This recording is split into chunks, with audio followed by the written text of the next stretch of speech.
Under the new notarial law, merong mga 8 points na rules na nag-govern ng notarization of documents. No, hindi natin dapat i-underestimate yung value ng pag-notarize ng dokumento.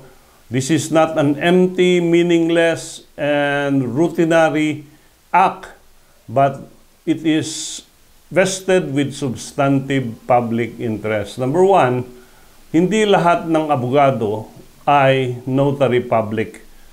Pero lahat ng notary public ay abogado.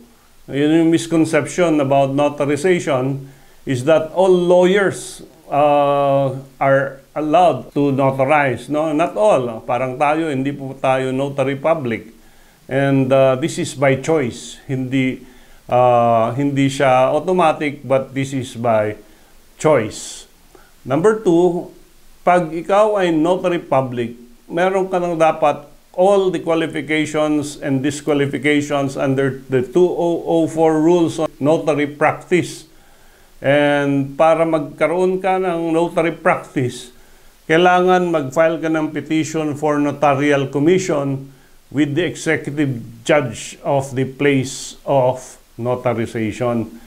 Ang abogado po ay nagno-notarize doon lang sa place na in-applyan niya ng petition. So pag notaryo ako ng Baguio, hindi ako pwedeng magnotaryo sa La Trinidad, Benguet or sa Manila. Okay.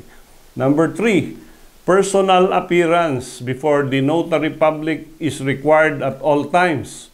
At sabi nga dito sa 2020 Interim Rules on Remote Notarization, a notary public shall not perform a notarial act if the signatory to the instrument or document is not in the notary's presence at the time of notarization.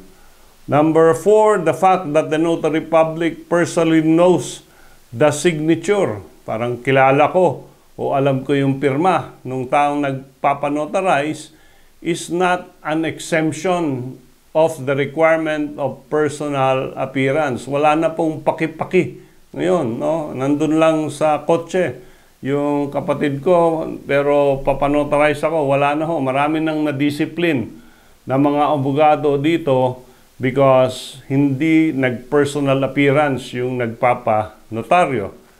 And another rule, the person and the public who make it appear that there was a personal appearance before the notary public when in fact there was none shall be charged with falsification of public documents. No, pag hindi nag-appear, napirmahan na at sinabi mong nandyan lang siya, and later on it turns out napatay na pala yung taong nagpanotaryo, then you can be charged for falsification. Not only that, you can be charged for disbarment doon sa Supreme Court. And ito yung sabi natin na kanina, yung notary public, doon lang siya sa territorial jurisdiction niya. Hindi siya pwedeng lumabas. The place where the notary public is a member of the Integrated Bar of the Philippines. Next rule is that hindi pwedeng magnotaryo sa bangketa o sa restaurant, no, o sa motel or sa hotel, no. A notary public must have a regular and stationary place of work, of business. Regular and stationary, ibig sabihin hindi palipat-lipat yung notaryo. Another rule, pag nagnotaryo ka ng private document, magiging public document na ito.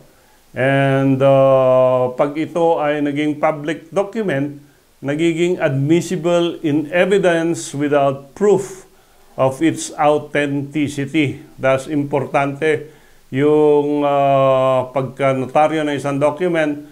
Ang private instrument is binding between the parties. A public document is binding against the entire world. Another rule, pag defective yung notarization, hindi na ilagay yung cedula or yung government ID, hindi naman invalid yung buong document. It does not invalidate yung document at ito ay pwedeng i-correct, no? At ang last rule is a person who impersonates a notary public may be subject to prosecution. Marami dyan sa LTO, sa Abanao, o sa ibang areas na ang pumipirma ng notary, yung asawa, yung sekretary, o kapatid ng notary public. Bawal ho ito. At you check the importance kasi ng document na pinapanotarize nyo.